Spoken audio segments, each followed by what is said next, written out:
Aloha and welcome to the Center for Chinese Studies at UH Manoa's webinar. My name is Jonathan Pettit from the Department of Religions and Ancient Civilizations. So this webinar series is hosted by the CCS to foster interdisciplinary understanding of mainland China, Hong Kong, Macau, Taiwan, and other Chinese-speaking societies worldwide, as well as of Chinese civilization and its long connections to Hawaii. The webinar series is open and free for all, and is one of the center's main conduits to engage with scholars in Chinese studies worldwide. So we're really excited about today's webinar, Entrepreneurship in China. We have two presenters. Each will speak about 20 minutes each, and this will be followed by a Q&A session. If this is your first webinar with us, there is a Q&A button and a chat button at the bottom of your screen. So the chat button is for any logistical concerns. The transcript you should be able to see the transcript. So if you can't see the transcript, let us know. We can help you kind of find that behind the scenes in the chat feature. If you have questions, the Q&A button is where you can pose questions to our two speakers. And after our two presentations, I will facilitate that to kind of read the questions for you since you can't read them. But yeah, please feel free to ask those questions early on, and it's helpful because the speakers can see those too and kind of brew it over in their minds, as it were.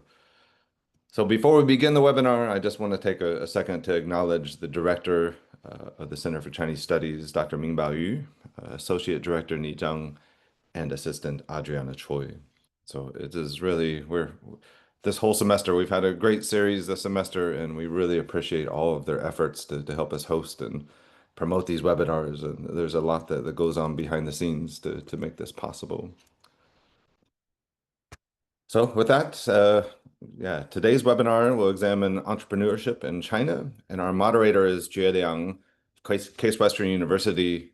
She's a scholar of Tibetan Buddhism. Her research and teaching engage with questions about continuities as well as innovations in the gender discourses of Buddhist communities. She is also interested in the theory and practice of translation in general, and is translating Tibetan literature in particular. I should mention this is Dr. Liang's second webinar that she's helped put together for the Center for Chinese Studies. So we appreciate her long-term support and commitment and interest in our university. So Dr. Liang, please. Thank you very much, Dr. Pettit. Always happy to help. And hi, everyone. I am Jie Liang. I teach Buddhism at Case Western Reserve University in Cleveland, Ohio. It's my really honor today to introduce you to two of our fascinating speakers today, Adam Frost and Lexa Lee. They will speak in this order. Adam Frost is a Marie Skłodowska-Curie Actions postdoc fellow at Copenhagen Business School. His research draws on novel historical sources and original data sets to explore the history of entrepreneurship and innovation in 20th century China. His work has examined the social-spatial dimensions of technological diffusion in cotton industry in Republican China, the entrepreneurial production of space in contemporary Xi'an, and the co-evolution of statecraft and informal entrepreneur ecosystems in Maoist China. Today, he will be speaking on informal entrepreneurial ecosystems in Maoist China. And then we have Dr. Lexa Lee, who is an anthropologist and assistant professor of global commerce at Denison University. Her research is focused on the rise of China, post-socialist capitalism, the culture industries, the politics of history and memory, and the design of the built environment. Her work has appeared in the journals Ethnos and Anthropological Quarterly. Her current book project is an ethnography of a design firm in China that builds new museums, theme parks, and tourism developments for local governments. Today, her talk will be titled Entrepreneurship Under Entrepreneurial Governance, a firm's eye view of the state from the cultural industry in China. So without further ado, I would like to invite Dr. Frost to speak first. Rarely get called Dr. Frost. I teach here in Denmark, so my students just call me Adam if I'm lucky. So thank you so much, Jia. That's very kind. Let me share, get my share screen going here. All right, I assume you can see the slides okay now. Okay, so I'm going to be talking about informal entrepreneurial ecosystems in Maoist China. So this is a kind of subsection part of a much bigger project that I've been working on a long time, looking at how the Maoist economy was transformed from below.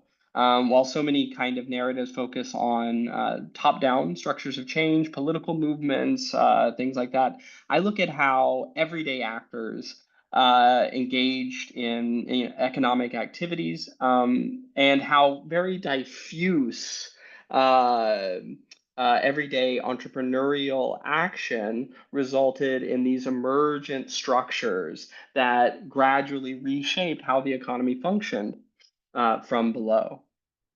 So one of the things that I kind of encountered when I began doing this research, I started in seeing a lot of kind of mid-level, provincial level, county level government reports that from the late 60s and early 70s that kept talking about the spontaneous reemergence of market activity in various parts of China. So here's an example of one of the documents of this type. So this is from Yincheng, and the Revolutionary Committee wrote a document called "We Must Stop Doing Free Markets." And they wrote, "Our region's rural markets have been transformed into hotbeds of capitalism. Droves of people participate in market exchange every day, wasting untold labor power.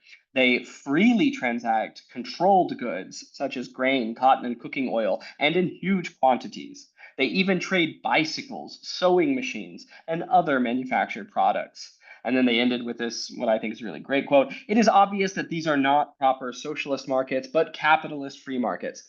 Now, this is written in 1973, kind of in the right after the kind of most violent and turbulent period of the Cultural Revolution. But what I noticed from this and other sources was that kind of low-level officials and officials at the county and provincial level, they were already referring to like the ubiquity, like the widespread kind of prevalence of market-oriented processes. So a big puzzle for me that kind of motivated this and the rest of my research was, in the face of repressive institutions that try to control everyday economic life and top-down state efforts to manage the economy, to coordinate economic exchange, to have the state institutions as the universal mediator of transactions, how did markets emerge or reemerge? Um, so this is a tough topic to study. When I was going to the formal archives, Beijing Municipal Archive, Shanghai Municipal Archive, other places, Yiwu archives, I was kind of unsatisfied with the types of documents that I was seeing. A lot of them were sort of higher level reports that spoke about this supposedly ubiquitous market activity, but they didn't really shed much light or provide thick, kind of granular details about how this activity was taking place, who the actors were that were involved, what were the processes by which people were engaged in forms of illicit exchange, illicit production and exchange. But at the time, I was in Yiwu. I was visiting the municipal archives there. I was able to see actually a lot of really interesting sources in that particular archive. But one day after visiting the archives, I decided to have some fun, and I went to a flea market, like the one pictured here. And sort of between the kind of fake antiques and the socialist memorabilia and things, I came across a stack of these kind of dossiers. And of course, after spending a lot of time in the archives, I immediately recognized these as local institutional archival documents. And the ones on the left in particular were really interesting. As I started flipping through these and going through the pages, I discovered dozens of cases of individuals who had been prosecuted as speculators and profiteers, 投机倒把分子, or during this period. And these cases were extraordinarily rich materials comprised of heterogeneous elements. They had self-confessions, where the people being prosecuted, confessed to their ostensibly criminal actions. They have interrogation transcripts between the market administrative officers who are investigating these cases and prosecuting the individuals, and then the individuals who are the targets of prosecution. They have receipts of seizure that detail all of the items and goods in minute detail that are being seized or identified and seized in these cases. So these were really interesting documents that offered a fascinating window into many types of illicit economic activity that were occurring beneath the surface in the Maoist economy. And in particular, I kept noticing in these cases. So I began with just a few dozen, but over time I collected about 6,000 of these case files. I went to flea markets all around China. I networked with document merchants, both offline and online, and I reassembled, reconstituted these kind of lost archives of materials that were ultimately deemed as being non-important. These are kind of the rubbish materials that were deaccessioned, and they were supposed to be destroyed because they weren't thought to be of value. But I thought they were very interesting and very valuable. And like I said, I collected almost 6,000 individual cases of speculators and profiteers prosecuted during this time, and I began analyzing them through both qualitative and computational methods. And in these cases, as I was reading them and analyzing them, I noticed that I kept seeing all of these different types of entrepreneurial intermediaries who were serving these critical intermediary functions in the economy, facilitating different modes of exchange between different parties. So I'll just list a couple of common types, and then I'm going to talk about one in greater detail. So there were these very robust illicit procurement networks. So you had the procurement officers, the 采购人员, for danwei, for like state institutions, for factories and other kinds of things that would travel across China, and they would procure goods for their organization. But oftentimes they operated in this kind of gray zone.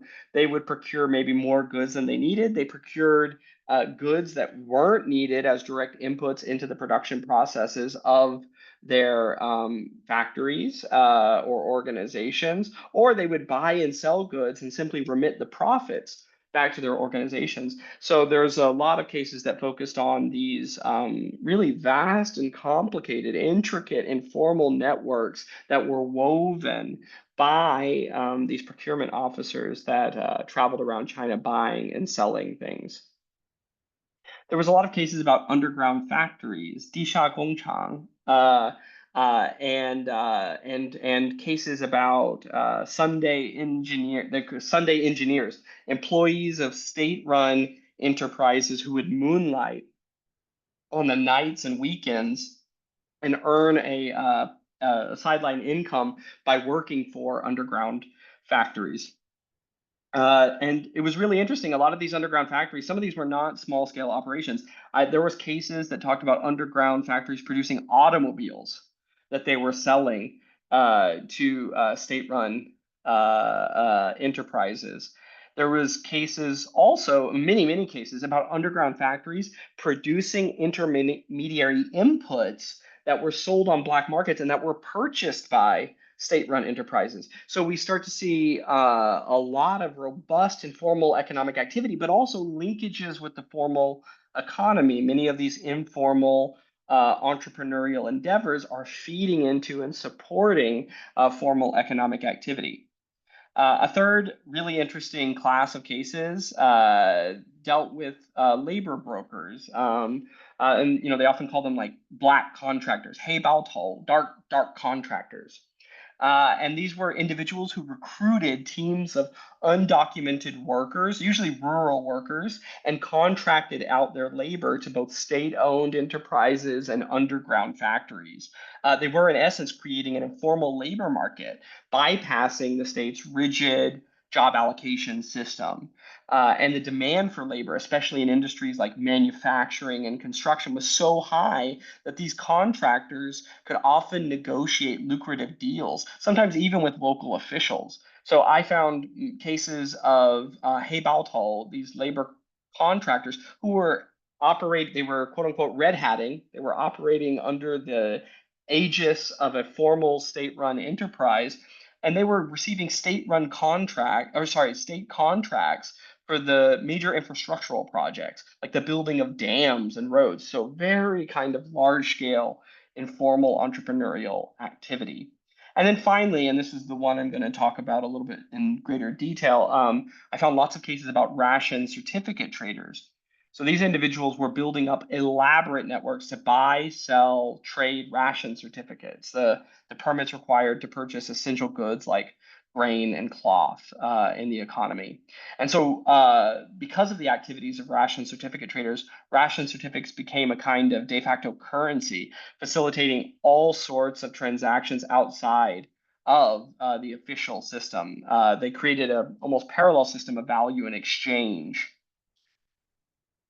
And so, I began to, sorry, that something happened there. So I began to be really interested in what role. So now I know about the existence of these informal entrepreneurs and these ecosystems that they're building up in the Maoist economy through the analysis of these cases. But I became really interested in what role did these informal entrepreneurial ecosystems contribute to the processes of market formation, market reformation. As we said before at the beginning, right, I saw all of these kind of high-level government reports saying that there was this, quote, spontaneous reemergence of capitalist activity. And there seemed to be some kind of linkage between that and between these cases of individual entrepreneurial agents and the ecosystems that they're creating. So that's what I wanted to explore in greater detail in this particular work.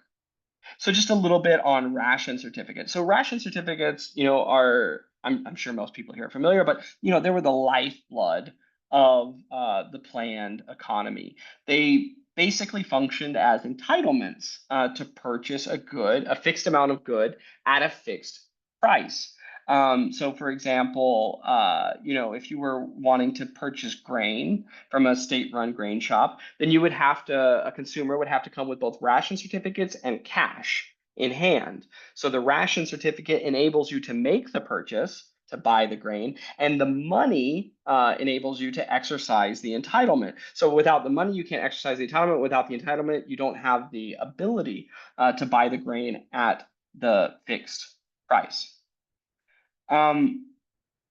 Now, from the perspective of the state, ration certificates were valueless. They were 无价证券, like literally priceless security. But of course, because there were black markets, because the black market prices for almost every good, but especially for highly controlled goods like grain and cooking oil and things like that, so greatly exceeded the stateless prices, these ration certificates themselves became objects of value because they enabled you to purchase a set amount of good at a fixed price.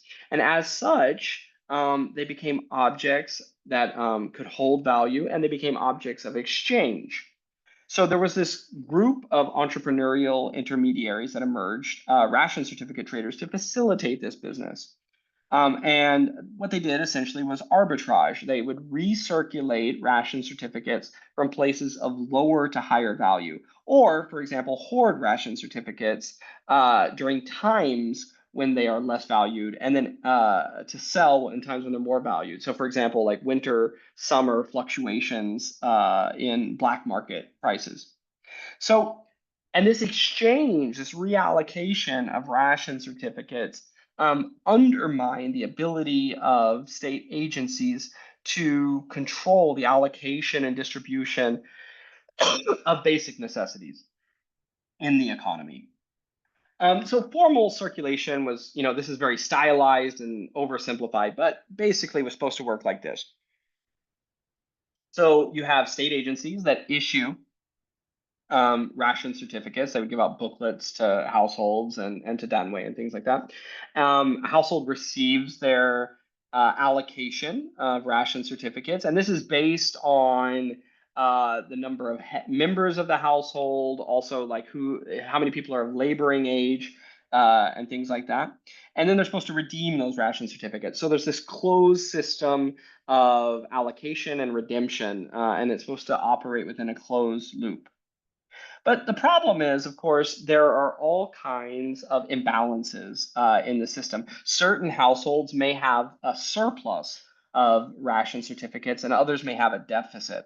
So, for example, and this is a kind of personal example, when I was talking with my spouse's family, they're from Ningbo, they were talking about how in the 1960s,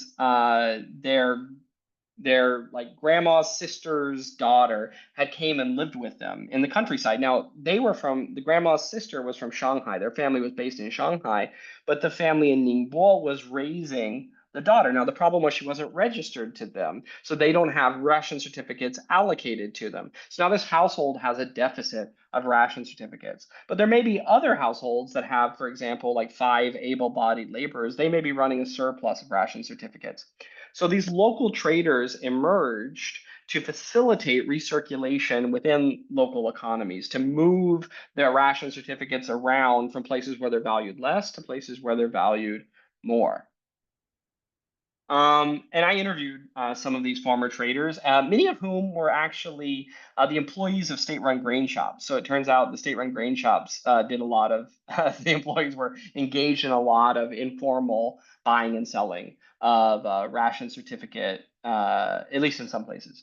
And in one interview with a former grain shop employee, they said everyone knew that we were trading extra certificates to earn a sideline income, but since it was illegal to buy or sell them, people felt safest buying from a state employee and no one ever reported it. In other words, everybody felt that there was this demand, there was a real demand in the local economy to recirculate these entitlements. But not everybody was willing to go and do that in a black market setting. Some people wanted to use these informal intermediaries. Okay, so that's what happens within local economies when there's, maldistribution of certificates at the very kind of local level. But what happens when there's regional imbalances, where there's some regions that have surpluses of ration certificates and some regions that are running excesses? This is a really big problem, actually, and and we see lots of reports from higher level government offices about these massive regional imbalances that occur. So for example, and one of the major reasons was this because of informal labor moving around from place to place. So we get a lot of reports, for example, from places like Yiwu and Dongyang, places kind of like in inland Zhejiang, where they are running massive surpluses of ration certificates. Not that many ration certificates are being redeemed there because many of the workers who are supposed to be in agricultural production teams are actually leaving those agricultural production teams, working through Heibaotou, these dark contractors, and finding jobs in underground factories in places like Wenzhou. And so places like Wenzhou, there's excess redemption of ration certificates, and then places like Yiwu and Dongyang, there's actually a deficit. So that's where these wholesale brokers emerge, to that will coordinate inter-regional kind of exchange of ration certificates. So they would, for example, buy up surplus ration certificates from local traders in places that had an excess. They would move them, smuggle them across boundaries. And the ways that they smuggled them were ingenious, by the way. So for one, women were great smugglers. They oftentimes, like the inspection stations and things that were posted around, they would only have male officers, and they weren't allowed to do full body searches of women. So there would be a lot of women that would smuggle ration certificates on their person, and the officers they suspected them of doing it, but they couldn't do anything about it. So actually, eventually, those inspection stations had to hire women officers just to deal with this problem. There was others, for example, like great cases about these wholeale brokers who were hollowing out cabbages and then like stuffing them full of like ration certificates, and so and then taking cabbage trucks and stuff, and then moving them across borders. Anyway, so they smuggle the ration certificates from places of lower to higher value, and then in the place of higher value, they resell them. Sometimes they sell them to informal organizations. So there's underground factories that have large teams of undocumented workers who need to eat, who need to buy clothes and things like that. And so they need the ration certificates to supply them with these basic necessities. Or they sold them on to local runners, these young boys usually that they hired to run around and sell them off one by one. And one of the cases gave a really interesting account of a runner's testimony. They said, I began trading certificates in April of 1970. At first, I couldn't earn any money, but then I connected with a broker by the name of Gene. I didn't have any capital at the time, so he kicked the ball to me, i.e., he gave me this on credit, 100% credit, giving me the 300 kilos worth of grain rations, yeah, on credit. I took the certificates across the border and sold them off to a group of friends. And by buying at 0.58 yuan per gene and selling at 0.60 yuan per gene, I earned my first profit of 12 yuan. So that's a really interesting account that gives you like this kind of detailed view of how this hierarchical network structure is ultimately operating in the economy. And we get some really interesting details. For instance, finding out that the buy-sell spread is only 0.02 yuan per gene, that's really revealing because it at least implies that the person who's doing that doesn't have like a very big perception of risk. They're not going to be willing to make so little money on the exchange if they feel like it's really risky. So apparently a lot of people thought they could get away with this type of activity. So anyway, I built a data set of 2,300 cases that I've been analyzing in different things. And of the 6,000 larger cases, I have 2,300 that are from these two localities. So they're really great. They give a really comprehensive view of what was going on in those local economies. And about 23% of all cases involve this ration certificate trade. So this is really big, really ubiquitous. And some cases are involving tens of thousands of RMB in certificates. And just to put, I mean, it's mind-blowingly large. Just to put that into perspective, the average consumption of a rural worker at this time is about 100 RMB. So tens of thousands of RMB. So these are really, really large quantities of rations that are being moved around and redeemed. So an example, in 1968, there was this network in Zhejiang of 60 plus members who were smuggling 210,000 gene of rations between Yiwu and Wenzhou. And the ringleader, Mr. Duan, made personal profits of 23,000 RMB. So this is really large scale informal activity that is ultimately reshaping how the Maoist economy is operating in practice. They are creating alternative channels for the flow of these ration certificates outside of formal systems of exchange. I'm nearing the end of my time, so I'm just going to kind of jump into the kind of conclusions. But what can we learn from this study? What do I derive from it? Well, it's that these informal entrepreneurs and the ecosystems that they built, they ultimately made markets. They contributed to processes of market formation. So they facilitated the productive exchange outside of state channels. They restored price signals. So instead of like stateless prices for everything, they're operating with black market prices, which allow supply and demand to be brought into equilibrium potentially. And they enabled the recombination of resources, people, families, for example, that needed more ration certificates to accommodate undocumented family members living with them and things. They're able to do that by tapping into these informal networks.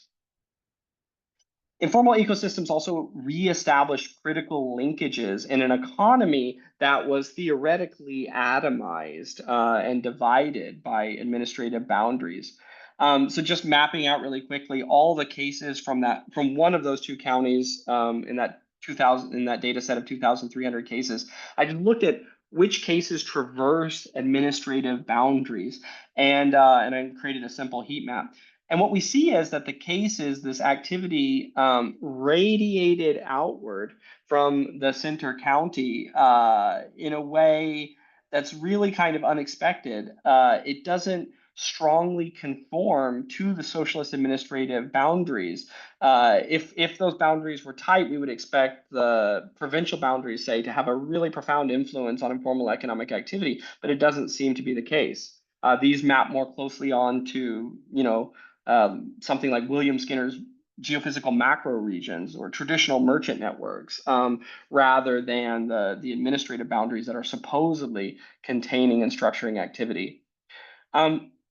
Also these informal entrepreneurial networks, they enveloped state enterprises in them. So it wasn't just that this informal economic activity is occurring in the shadows or at the periphery of the Maoist economy. It's that it becomes big enough that it's involving many parts of the informal economy, of the formal economy in it. There was a great quote from the Hangzhou Daban, the Dajitoji Daba Bangongshi, the Office of Attacking Speculators and Profiteers. They said there is an active segment of class enemies, these informal entrepreneurs, who, together with the scoundrels concealed in state institutions, are forming collusive relations between state and society. Together, they are privately establishing underground factories, underground shops, underground transportation teams, and so on, in order to obtain speculative profits. And then finally, last point, these informal entrepreneurial ecosystems in some places garnered the active support of local officials. This was maybe my favorite quote that I found of all this. The Central Committee of the CCP wrote in 1970, many cadres on the ground are operating with one eye open, one eye shut, ignoring the familiar activities of these speculators and profiteers. They stroll over here, look over there, and when they see somebody selling goods, they just let them go. And then they say this concluding sentence, which I absolutely love. Others have gone so far to announce at production meetings, as long as you don't sell opium, anything goes. So at least from the view of central government actors, these local cadres had become complicit in these informal entrepreneurial activities that were growing ever larger in scale. Okay, I'm a little bit over time, so I'm going to end my talk there, but I'm happy to chat about more in the Q&A. Thank you so much.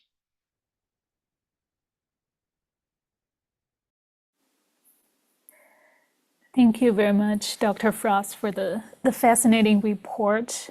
And I want to, before we move on to the next speaker, I just want to briefly remind everyone, please feel free to post your questions in the Q&A. We already have one question here, and then we will be looking at those questions together after our second speaker, Dr. Alexa Lee.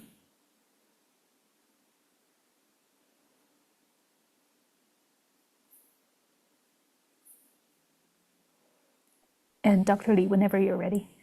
Okay. Hi, thanks, Jia. Let me go ahead and share my screen.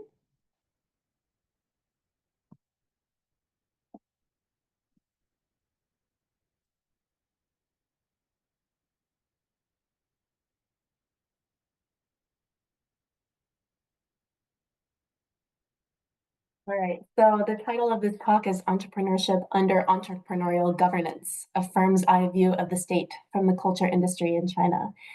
A few years ago, 2021, Xi Jinping started resurrecting this language from the Mao era and some other eras since then of common prosperity. And along with this rhetoric, started cracking down on private company bosses, limiting Chinese companies' ability to IPO, and also cutting salaries, forcing or strongly pressuring private companies to cut salaries, especially in tech and finance. And for smaller startups, venture capital is drying up. And where private venture capital has dried up and pulled back, government VC has stepped in and fills part of that gap. But government VC is a lot more cautious and has a lot more rules. And they make entrepreneurs put their own savings on the line, make them put their own homes on the line for their startup companies. So some observers of common prosperity and this sort of suite of new policies say that China is just trying to address longstanding economic inequalities, which is exactly what Beijing claims about this. But there are other interpretations too. Some say that Xi Jinping is worried that the tech firms and private sector in general have become too powerful, and this is their way of trying to rein them in. And then yet other observers say that China is simply having an economic downturn. And maybe reducing some of these salaries is even cover for belt tightening. But what these interpretations overlook is that even for entrepreneurs before the Common Prosperity crackdown, back in the 2010s, back when Beijing was voicing strong support for entrepreneurs and setting up systems to help them, the outcome of that rhetoric and those policies was far from straightforward. And so was their reception by entrepreneurs. To put the Chinese state's expanding and contracting expressions of support for entrepreneurs and entrepreneurship in context across a longer term, today I want to take us back to the height of the boom in government support for entrepreneurship and the height of the boom in VC in China. In the mid-2010s, China's annual GDP growth was slowing from double-digit growth to single-digit growth.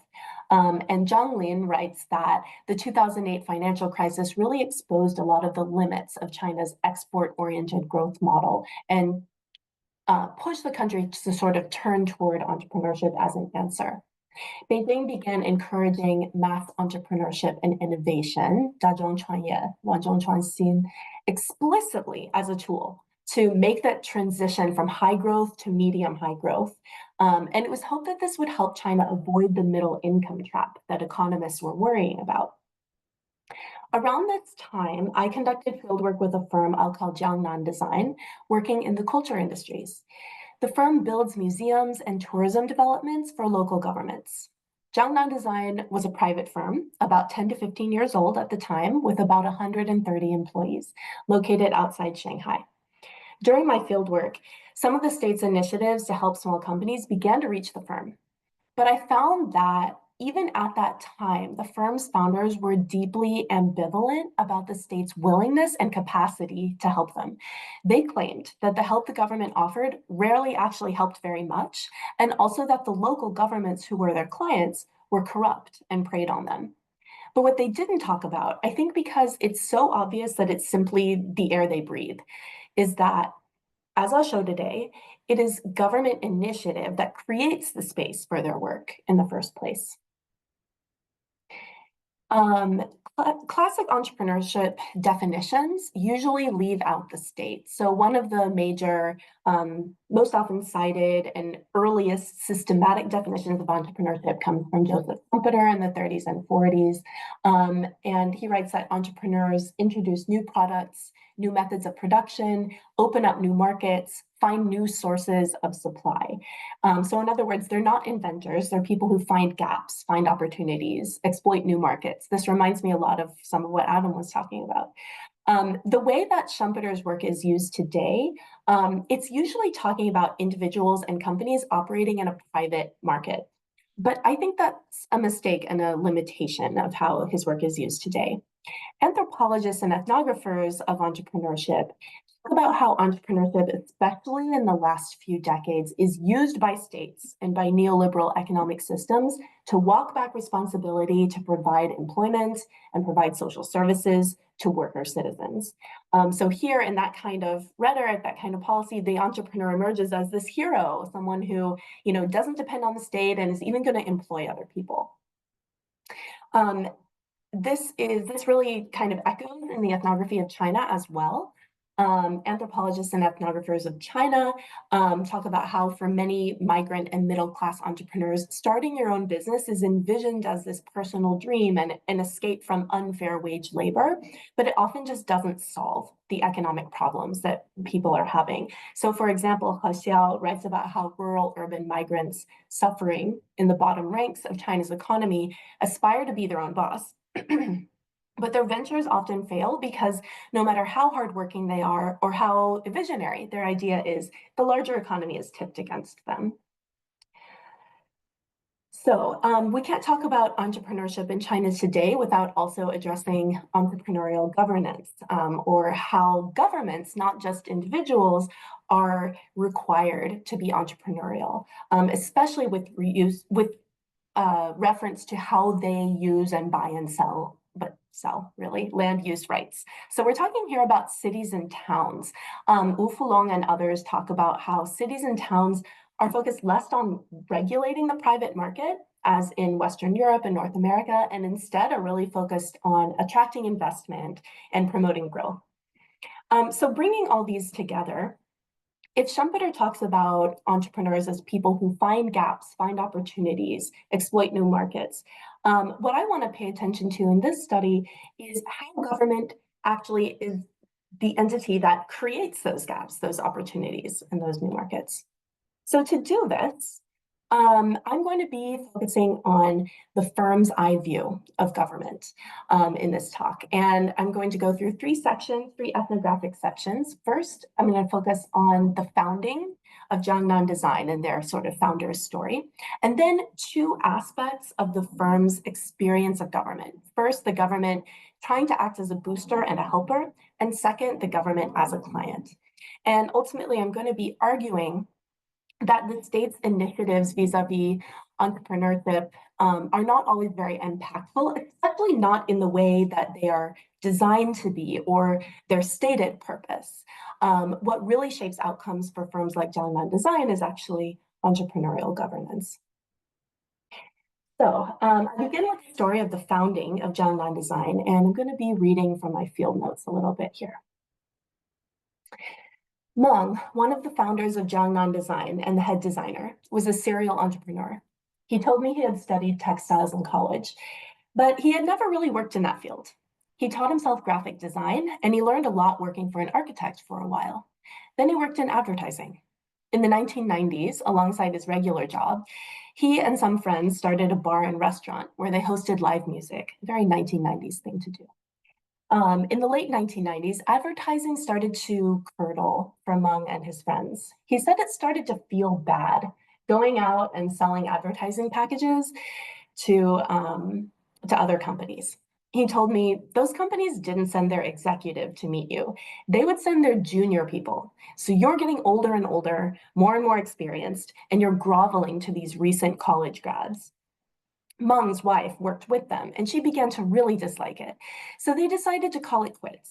Meng and his friends would start their own company. Then they would have more control over the kinds of projects they did and the kinds of clients they had. In 2000, Meng and two friends left the advertising firm that they were working at and started their own advertising firm named Jiangnan Design.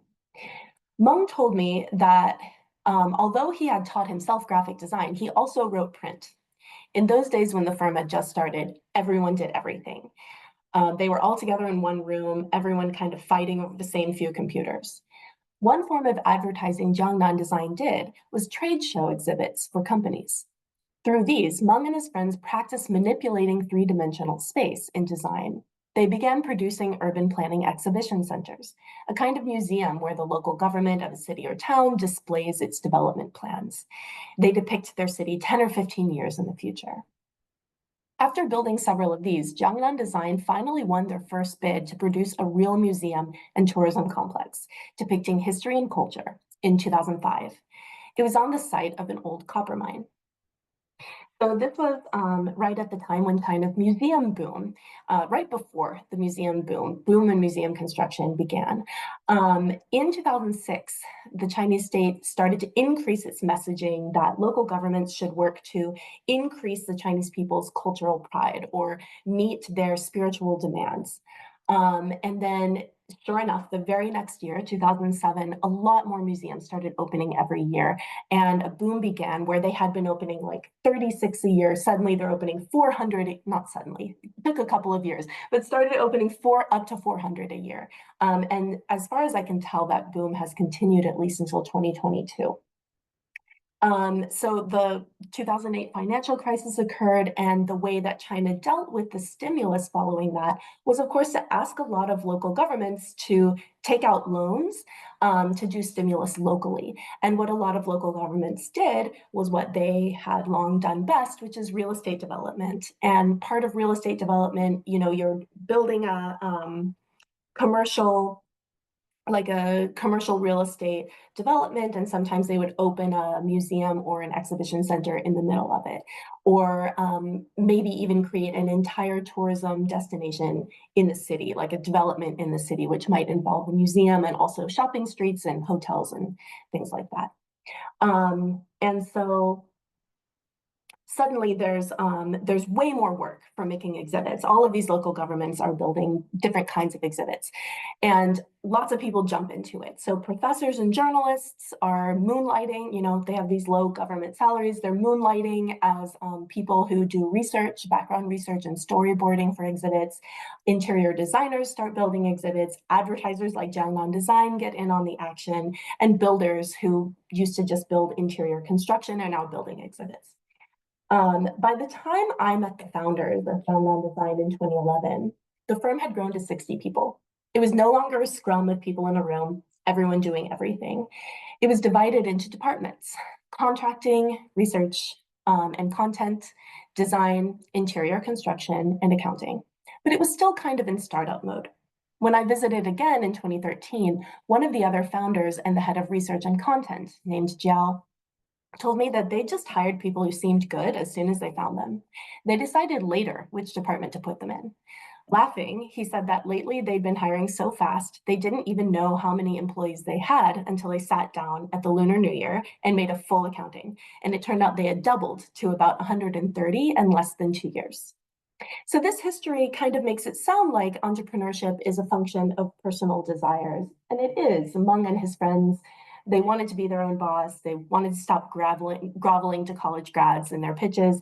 But it's a lot more than that too. They really were in the right place at the right time, as Megan Steffen writes about in sort of different generations of entrepreneurs in China.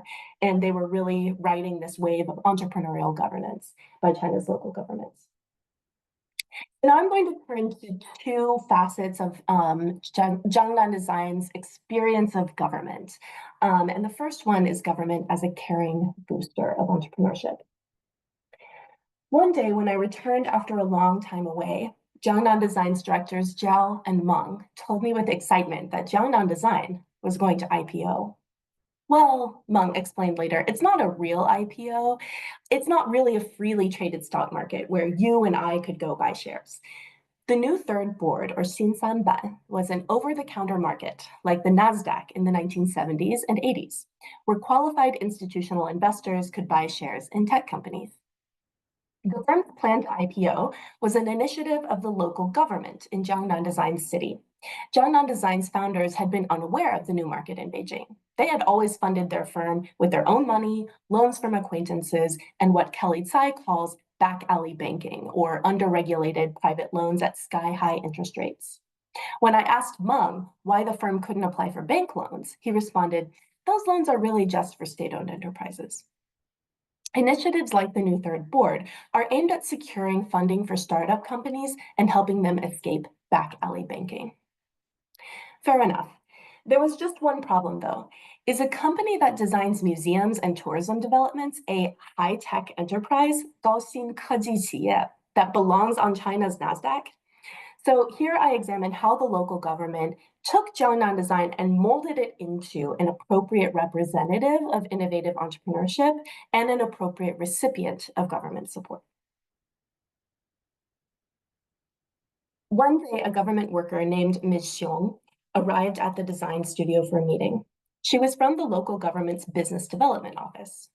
First, Ms. Xiong reviewed the schedule for the IPO plans with Meng and 3 accountants from Jiangnan Design's finance department. Then she turned to the criteria to qualify as a high-tech enterprise. The main issue was that Jiangnan Design would need to hold more patents.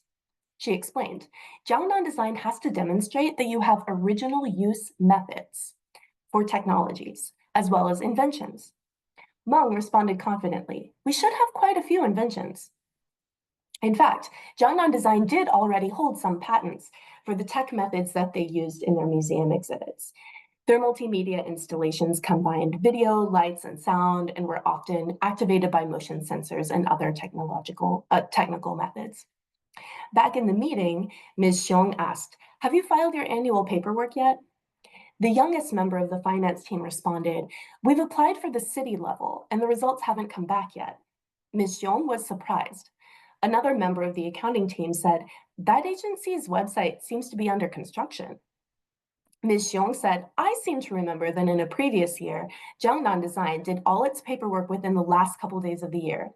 Don't make it so last minute this time." Then her tone turned from gently scolding to reassuring. "If you do it, I'll be the one to take care of it." Finally, she wrapped up the meeting saying, "We'll do it this way. When you've determined which projects you can apply for, then come and we'll apply." After she left and the accountants went back to their office, Meng and I were alone in the design studio. Meng explained to me, "Up until now, all our patents are utility model patents, 实用新型专利." He picked up a wireless keyboard sitting on the design studio meeting table and said, "Like, if I figured out a way to use this to drive a car. But actually, we have many methods we've figured out that we can apply for invention patents for, 发明专利." He gestured at the design studio window. For example, say if someone found a new way to open a window. We have these. We just have to take the things we've created and take them apart, 拆开, to figure out which patents we can apply for. Meng showed me a printout Ms. Xiong had brought of another local company's patents.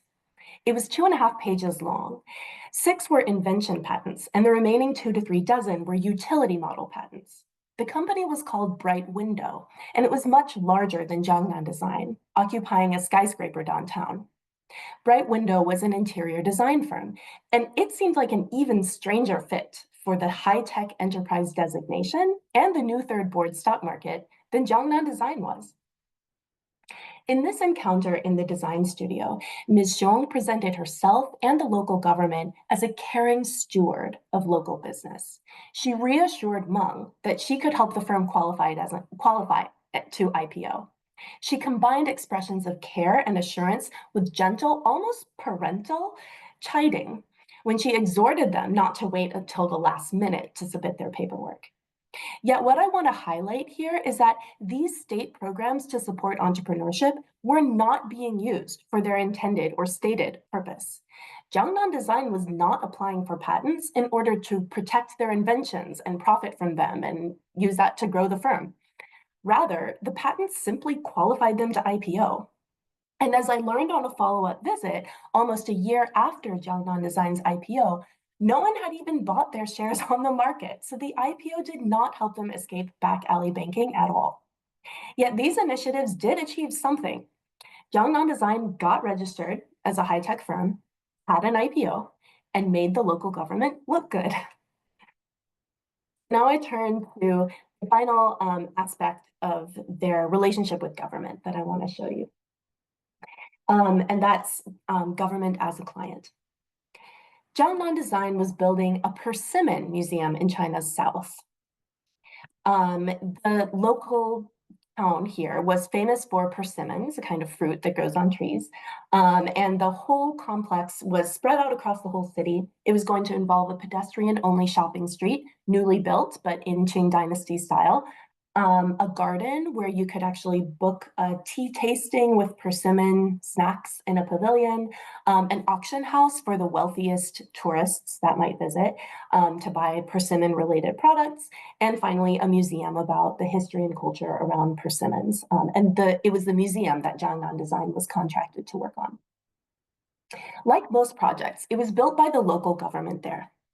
Jiangnan Design's founders and employees are really ambivalent about government projects. On the one hand, they're more reliable. So sometimes private companies will call up the firm and say, "Hey, I want to build a museum or I want to build an exhibition."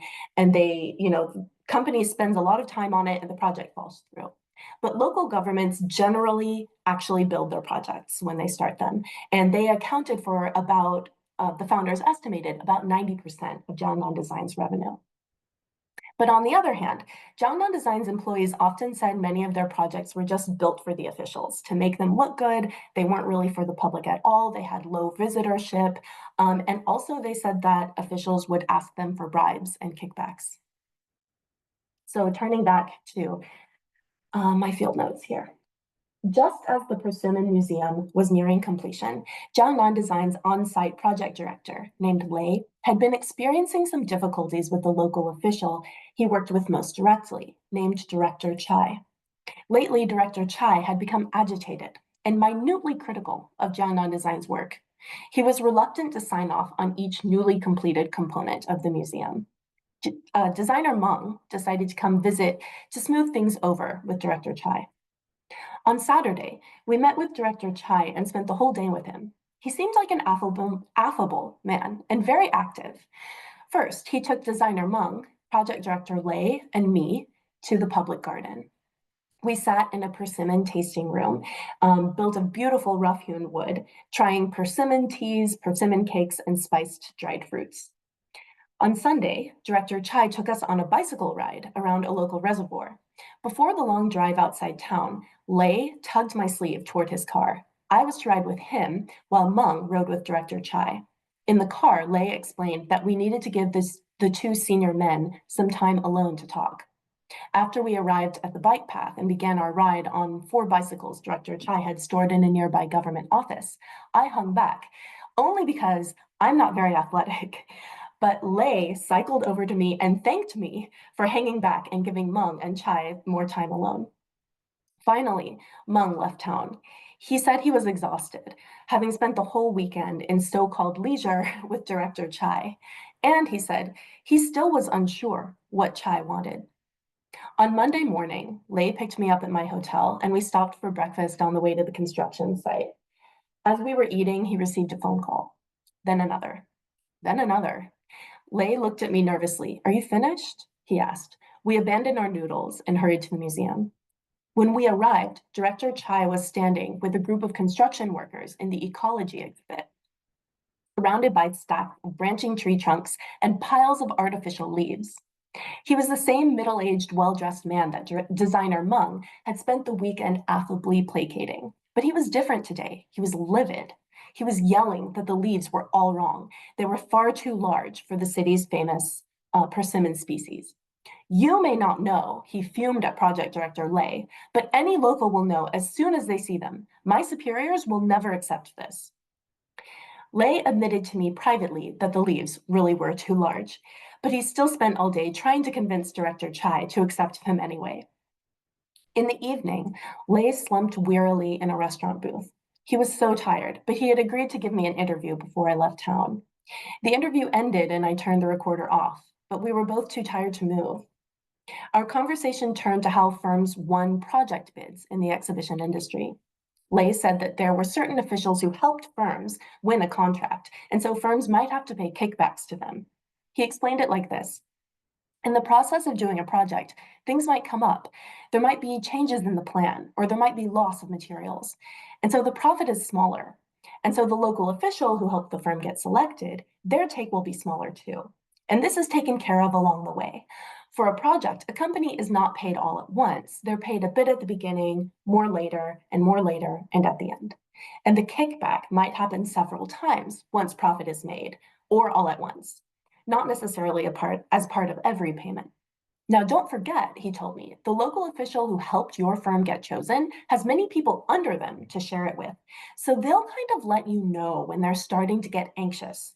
They do this by pointing out little problems with the museum, like, "Oh, this thing isn't tall enough, raise it up a little bit." This sounded familiar. I suggested, like, pointing out that the leaves aren't right. "Maybe," he said, and he laughed. I'm running out of time, so I'll just go ahead and conclude. Observers of the Mass Entrepreneurship and Innovation Campaign, and then of the Common Prosperity Campaign, are often trying to parse out what Beijing is up to. Do they really want to help entrepreneurs? Are they really going to crack down on them? Are these campaigns truly aimed at making economic change, or is it more about shaping public opinion or consolidating power in the state? Today, I've looked at the other side of the coin. Instead of trying to figure out what Beijing is up to, I've asked, what is the firm's eye view of these state initiatives? How do entrepreneurs understand their relationship to government? And what kind of government behavior seems efficacious or not in their experience? I found that entrepreneurs at Jiangnan Design, working in the culture industries and contracting for local governments, feel deeply ambivalent about government's promises of competence and care. On the one hand, Meng and his partners founded Jiangnan Design because they preferred to work with local officials, and local governments were more likely to follow through on their project plans. But on the other hand, while initiatives like the firm's IPO fulfilled personal dreams for the founders, they didn't free the firm from back alley banking. And as clients, local officials subjected the firm to requests for bribes. And yet, for firms like Jiangnan Design, working in the culture industries and in government contracting, the government was actually the driver of their growth and success. This happened not through state campaigns, but through entrepreneurial governance, local governments driving development projects. If entrepreneurs are people and companies who find gaps, opportunities, and new markets to exploit, as Schumpeter says, China's entrepreneurial governance should remind us to look for how government creates those gaps, opportunities, and new markets. Or in other words, follow the money, not the rhetoric. Thanks, that's it.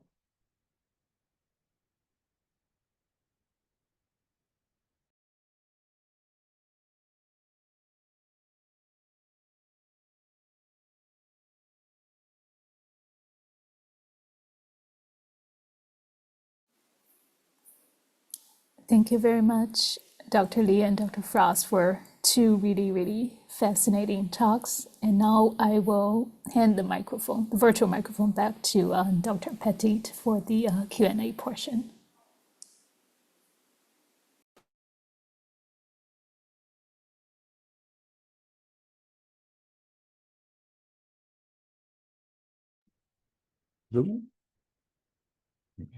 Hey.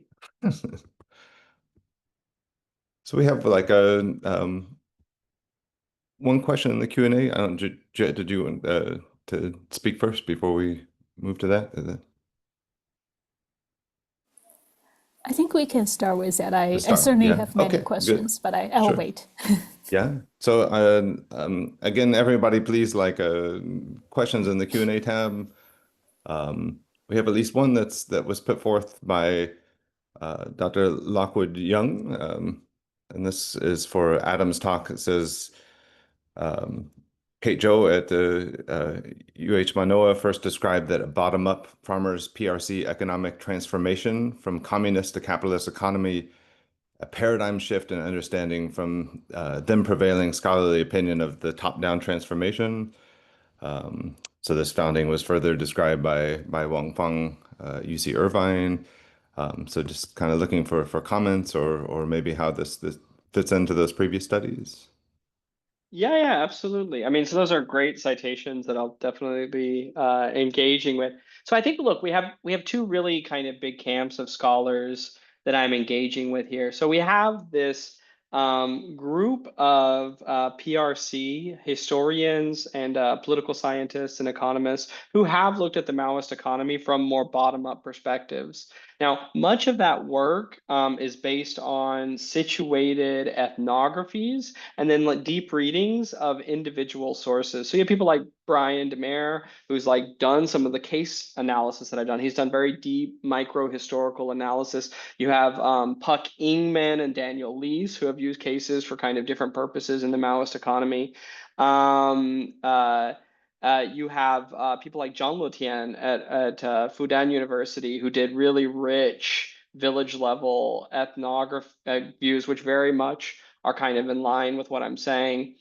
So there's definitely this kind of growing body of work that is exploring these bottom up kind of forces of change. On the other hand, you have a really robust and more theoretically driven literature that is focused more on the reform era.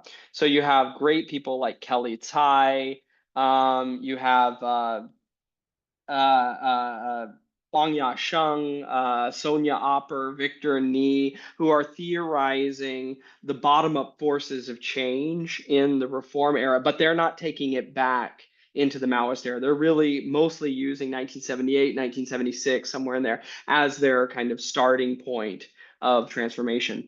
So what I'm doing that's a little bit, so I agree with all this work. basically. I mean, I'm not disagreeing with it. What I'm saying is that the transformation, it happens over a much longer period of time. I mean, it begins right from, socialist construction, high socialism and things, the Great Leap Forward. It's already the origins and roots are there, and then they build over time. So what I'm trying to do is, I guess, two things. One is that I'm trying to take that micro historical lens, but then also use like kind of quantitative and computational analysis to situate these anecdotal findings and within broader and hidden patterns of change. So to take a much more high level view, to muster data that was never previously accessible before. So like a lot of the really good early studies, for example, Dorothy Solinger's work, right? Great work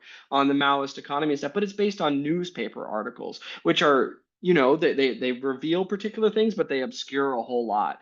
And what I'm trying to use is these really thick, rich, raw local sources, but then amass huge numbers of them such that we can apply new categorical logics and new ways of structuring the data and pose new questions of these sources, and then get a sense of how highly diffuse local economic activity gave rise to emergent structures that reshape the economy from below. So it's not enough, in my opinion. I mean, the anecdotal accounts are great. The deep ethnographies of particular villages and stuff, fantastic. They really help give a sense of what's going on in a particular time and place. But if we want to build up a big argument that there were fundamental changes in the Maoist economy that were being driven from below, then we have to connect the very, very micro with the meso and macro. We have to show how diffuse activity gave rise to patterns of organizing, to stabilized informal institutional forms that enable ever broader and larger scale activity to unfold. And that retracing process is really tough. And that's what I've been trying to do in my work. So that's how I tie into those literatures. Great, thank you. Yeah, we have a question from Michael Chen. It kind of came in, Dr. Lee, like right towards the end of your talk. So I know but at any rate, it says, given your observation that state-driven initiatives often reshape firms more than support them, how would you rethink the standards definitions of innovation, entrepreneurship, and success within the Chinese context? So yeah, I guess maybe how did the Chinese example like reshape how we think about those terms on a larger level? Oh, that's interesting. I like this person's phrasing of reshape rather than what was it you said? Help or something like that. That's interesting. Yeah, I think that these terms probably already mean different things to different audiences or speakers, right? The success to the central government in China is going to be different from what someone reading and citing Schumpeter and talking, in a business school and talking about entrepreneurship is going to define as success. And that's going to be different again from what the founders themselves might define as success. And that's going to be different from what local governments define as success. So I would say some of what is interesting here is that local governments, of course, are so involved, and they're the ones who are charged with carrying out these initiatives on the ground. But their incentives are so different from, or not entirely different, but quite different from what the state is trying to do. The state in the 2010s is kind of trying to reshape the economy to some extent, to move away from that export-oriented model, which they still are trying to do, and to get sort of get people to take care of themselves, or get young people, improve young people's unemployment situation by having them employ themselves and employ each other. And that is going to look so different from local governments. They're interested in tax revenue, but they're also interested in, things that have nothing to do with money exactly, but just I cut this part out, but they're counting the number of firms that they managed to IPO from their, it's actually not a city, it's a development zone outside a city. So they're counting the number of firms from their development zone they get to IPO every year, and the number of firms they get to qualify for cultural enterprise designation every year. So they have all these other incentives. And as an ethnographer, what I want to do is to kind of take that seriously too. And this is maybe not, I hope it's not answering your question too indirectly, but to take that seriously, that does something too. And it may not do something that really helps the firms in the ways that they want to be helped, but it definitely is efficacious for, changing the standing of that local government and the officials working in that government more politically. That's great. We have another anonymous question for Dr. Frost. I don't know, Dr. Leung, please step in if you have questions of your own. So this is kind of maybe similar, like a methodology question. So what challenges or opportunities from using deaccessioned or discarded archival materials? So I found that really fascinating with the talk too, of that there's the overt and the subvert, the kind of legal and illicit. So how to using archival materials to think about illicit material, illicit economic activity, or something that's not on the surface, and that would. Yeah, I mean, it's a great question. It's something. Can I add on Yeah. to that question? Please. Because I was so interested in your materials, but I think maybe these questions would work well together. Can you just say more about exactly what they are? Are these more like legal proceedings? And what are the quantitative kind of variables that you're building out of them too? Yeah, okay, so just to give a little, so they're not legal per se because China doesn't have a criminal code until 1978. So these are case files, 档案, like 案件, 案件, that are produced by 市场管理委员会, so market administration committees, and the 打击投机倒把办公室, the Office of Attacking Speculators and Profiteers. So these are like investigative reports and things about these activities that are being uncovered, the kinds of networks that are being revealed, the goods that are being involved, and stuff like that. And they range anywhere from 5 pages to 500 pages. So I have some really thick, amazing cases of like a Maoist fashion designer who is producing illicit clothing patterns and selling them all over China. It's one of my favorite cases. But anyway, like crazy stuff like that. To ration certificate traders, or to people engaged in usury, like money lending, like Kelly Tsai's stuff. So that's what the case files are. So they're administrative documents designed to control and to surveil, and they're supposed to follow people. They put a bad label, they give people a bad hat, and things that they have to carry with them, and it carries a certain different kinds of stigma with them. So these are super challenging documents to work. I mean, for one, they're just like they're apparatuses of violence to begin with. They're highly biased sources written by low-level government officials who are performing to their superiors. And then you get another layer of performativity, like in the self-confessions and things like that. So it's the people who are being prosecuted performing to the officers, and they're trying to conceal as much as possible and stuff. So just from doing source criticism on these, man, they're really tough. They're just really tough sources to work with. There's almost no quantitative data in them. I have to make quantitative data out because they're not conceptualized as data, right? They never thought a researcher is going to come along in 50 years and turn these into a relational data set that's going to be analyzed with computational and statistical methods. Like that's not at all what they're thinking. But therein lies the opportunity because, okay, so the challenges then of working with these sources. So the thing is, the way that people have tended to approach them, and this is a great way to approach them, there's nothing wrong with this, but it's through like deep microhistorical analysis to do really, close readings along the grain and against the grain of the case file records to get a sense of particular events within their situated context, how they unfolded, and everything like that. And they're great for that. But what I, again, was trying to do was to say, okay, that's great. We're starting to build up this critical mass of those anecdotal accounts of all this informal economic activity that's going on in Maoist China, but can we get a sense of the scale and scope?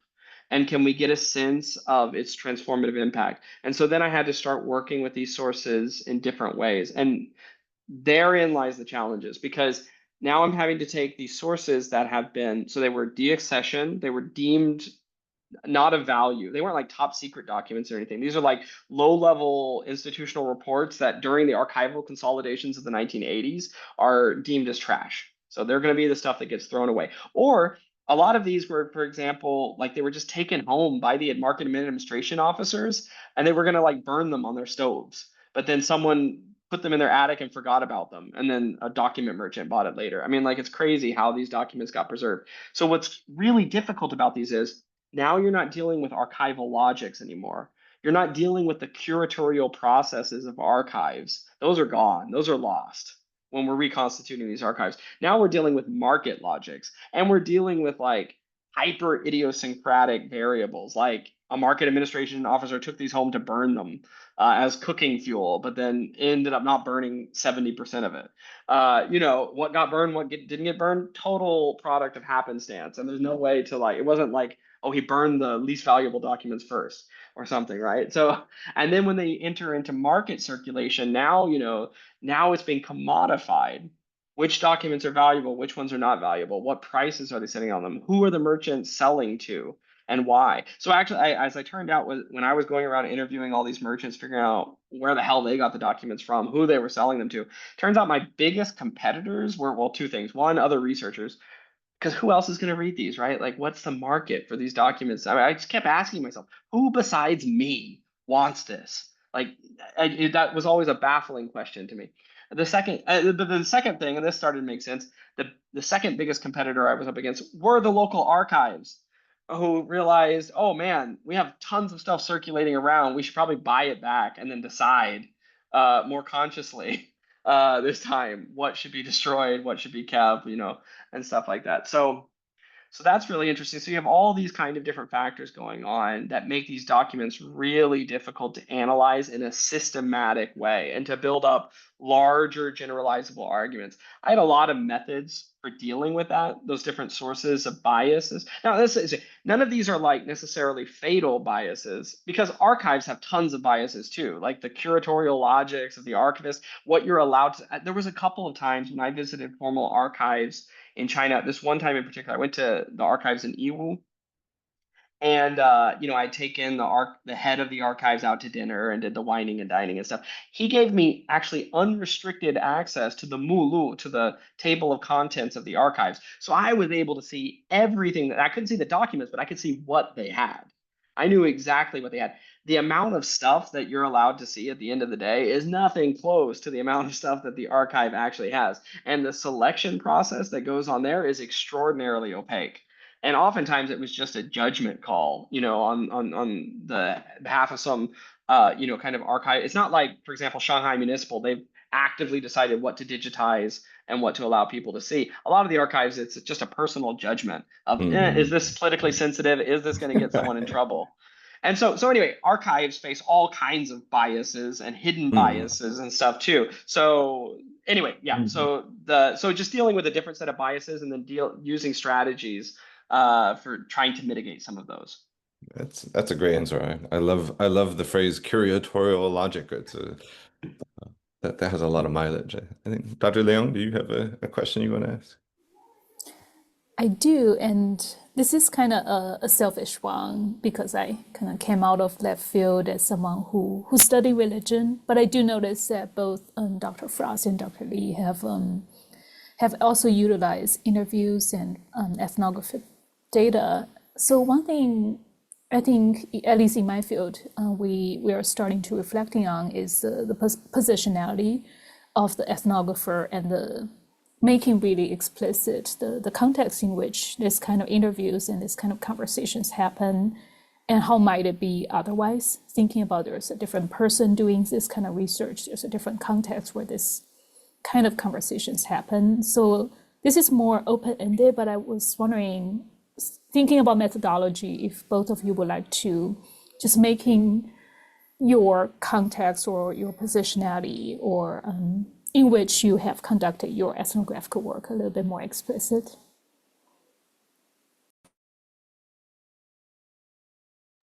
I could start. I think it, I did talk about having some conversations with people in the field about illicit exchanges, specifically bribes and kickbacks. And I've thought a lot about, what conversations I'm allowed to be around in terms of that. And there are certain conversations they would make sure not to have around me. And then I've also thought about, how would my positionality make it easier for them to have some of those conversations with me? I think part of it is that as this absolute outsider, and especially I was younger then too, and I was a grad student at the time I did most of the research, not all of it, because my first job was in China too. But um, being younger and being an outsider, I think it was easier for them to feel like they could just back up and explain the whole thing. So there's a really fun, sort of longer story about when I was interviewing the project director in the south of China about how, we ended up talking about how bribes and kickbacks work.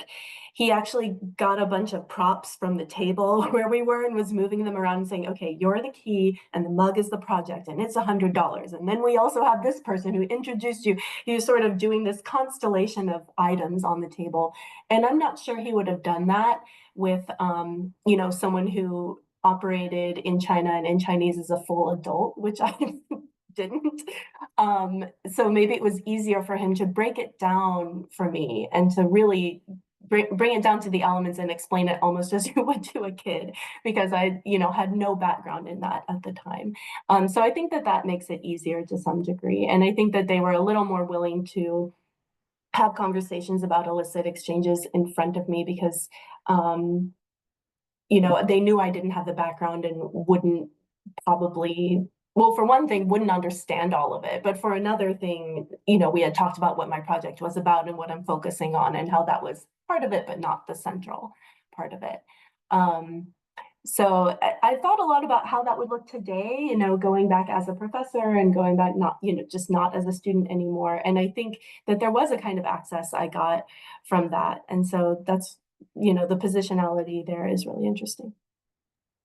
I think it's a great answer, and that really resonates with my kind of experience as well. I mean, I guess the first like shocking thing for me is just how willing people are to tell you about stuff. Like, I expected that, like, for example, these the former employees of the Office of Attacking Speculators and Profiteers, the former market administrators would be pretty taciturn. Like they would be like reticent to like talk about a lot of these things. No, they just told me all kinds of stories about the informals goings on and stuff that were crazy. They were talking about like I remember this banquet with a group of officials in Lanzhou, and they were talking about how they had been like tracking down this imam who was a gold smuggler, and they had been like chasing him around for like a long time. And then the guy was telling me about like, yeah, we caught him, but like he kind of like gave us a little bit of bribe and stuff. So we were like a little bit less severe on the punishment. And then he said, oh yeah, and then after like in 1978 and everything like that, I decided to go into business with this guy. So the officer who had prosecuted him ended up going into business together. Anyway, I'm really surprised you're that candid. And then I remember the officers also saying, I was like, but there's like so much like illicit activity going on here, and it seems like you weren't like fully cracking down on it. You were being selective about what you cracked down on and what you kind of decided to let go. I'm like, how was that? How were you able to do that? Like, how are you weren't you going to get chastised by your superiors and stuff? And he's like, let me tell you, Gansu was more independent than Taiwan. And I thought that was really funny. Anyway, so I just find it really amazing, like especially retired people who don't have necessarily a stake in the game anymore, how willing they are to be like open and sharing with this. But at the same time, then that puts a big responsibility on you as the interviewer to protect their identity, to make sure that there's no possibility of retribution or like undue risk to your informants and things like that. So I try to to do that a lot. And just to kind of also say this a bit more, this doesn't just apply to ethnography and interview. This thing about reflexivity, I think it's so important. And I think historians are notoriously bad about putting themselves in they just don't put themselves in their work. It's just, we write in narrative format that leaves us out oftentimes.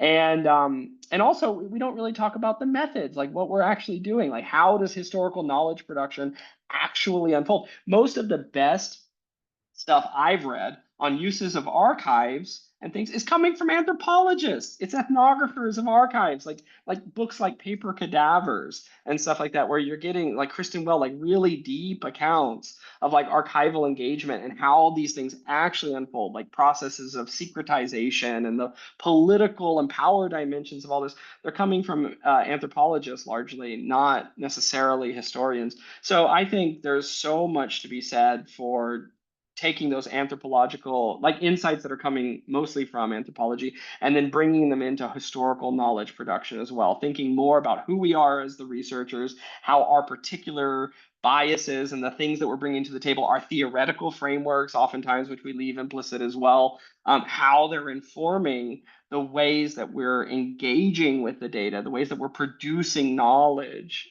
Yeah. That's great. That's two very powerful answers and a great question. We've kind of reached the end of our time for the webinar, but I just want to acknowledge that we had a couple great questions that were open and maybe something to think about in the future. One from Sihan Simsik on comparing similarities and differences of the Soviet Union's new economic policy for Dr. Frost and kind of how that played out during the Cultural Revolution. That's another from Mickey Winkler is just how did Chinese entrepreneurship become so successful? And I'm thinking both and listening to the talks and these responses that these are multiple books, and I really hope that you do consider thinking of our press here at University of Hawaii Press to kind of put forth these books because they're really stimulating and something that like multidisciplinary. I liked how the conversation ended up back to anthropology and the archives because it's kind of like the meshing between these different disciplines or how much we have to learn from one another. So I really enjoyed, and I hope that everyone in the audience enjoyed. This talk will be posted on video, likely very soon, within the next 2 or 3 days. So feel free to forward it to students and other people. And so thank you so much for your. Thank you all so much for the great questions. Thank you. Thank you so much for hosting and to everyone for listening. Thank you so much, everyone. It's excellent. Thank you both for the wonderful, wonderful talk. Yeah. Have a great day and night. Adios, que aloha.